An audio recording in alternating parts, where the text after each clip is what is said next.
Welcome back to Morning Rounds with MP Modalities. Today's episode is one we hear about constantly. Women coming in saying, I feel off, I feel crazy, but everyone keeps telling me my labs are normal. So today we're going to go over some general questions we hear all the time here at the clinic. And our practitioner, Cherrae Whittington, is going to go over, she's going to break things down for us.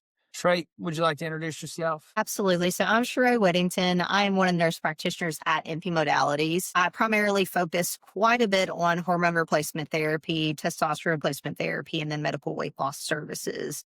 We also do some peptide therapies as well as some injectable therapies, but those are pretty much the probably most popular services and honestly my favorite things to deal with. So we're excited to have you on here today. I know patient education is something that you love to do. So let's just start with the biggest question we've got that was sent in.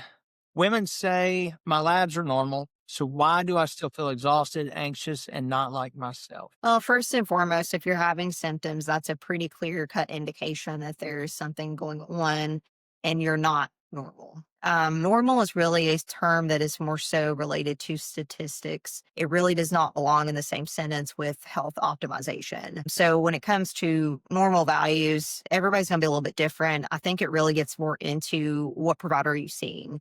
Are you seeing somebody that is held to insurance guidelines that are running these labs based off from insurance companies and what they hold them up to? If you're working more so along with a provider that does use insurances for running lab values, they're going to be a little bit more restricted on how deep they can dive into your symptoms.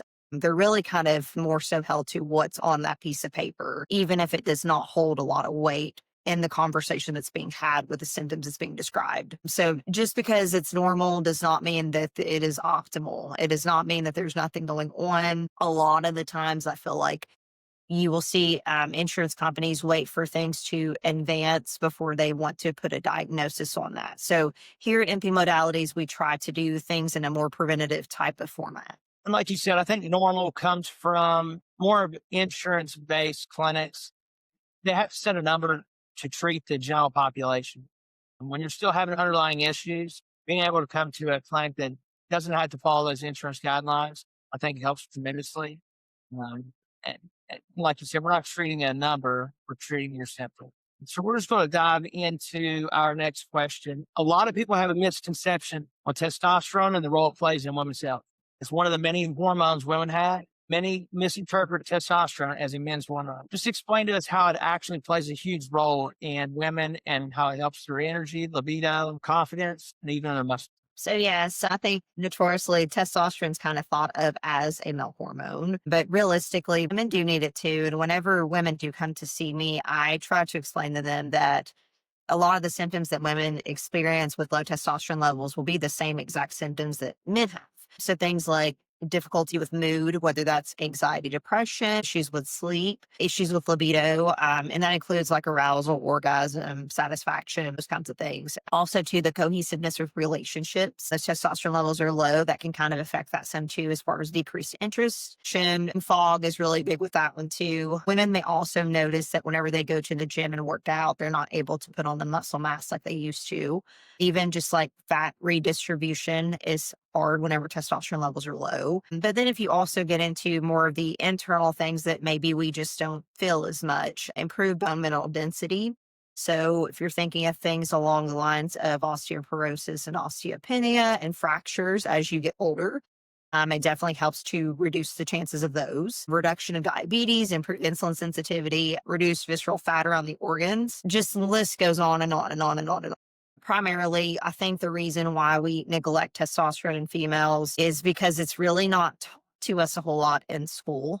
So a lot of people are just not educated enough to know how to work with testosterone in women. So I commonly see that. It's definitely a common misconception. Women need testosterone just like men do. I take testosterone myself. It's a really big staple in my hormone regimen. And like you were saying, you take testosterone in your regimen. What are some ways to administer testosterone? Do I have to take an injection? No, you don't have to do an injection. A lot of women choose to go with creams. I've personally done injections as well as cream. I just prefer the cream because I'm a little bit needle phobic. So if you have somebody that's not wanting to go invasive with that, they don't want to worry about taking an injection or asking somebody else to give them an injection, creams just make it a little bit more easier for the application. But also on the other side of that, you may have some women that just do not have the lifestyle capacity or their schedules are too busy to remember to put their cream on every single day because that is a daily application. So they may opt for injections versus creams for various reasons. This should always be very individualized to the person that we're working with.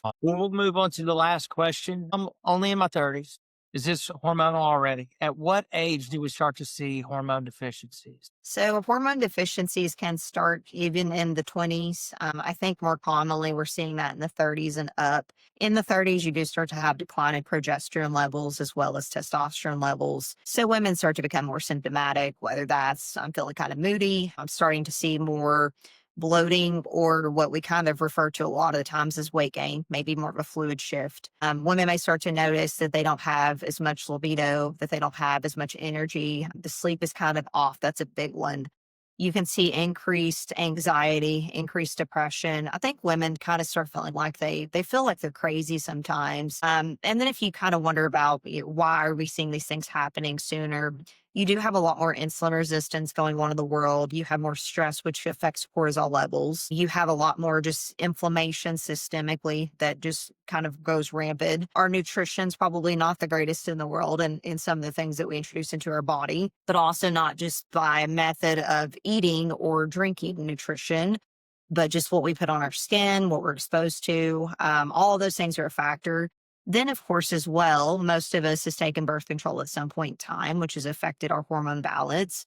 I think it's something that's not well known, but a lot of the times when you're taking oral birth control, it does shut down your natural hormone production. So that affects things. Sometimes once you're ready to switch back over and go back to the regular route without the birth control, you don't always get the recovery of that system like you would anticipate that you would.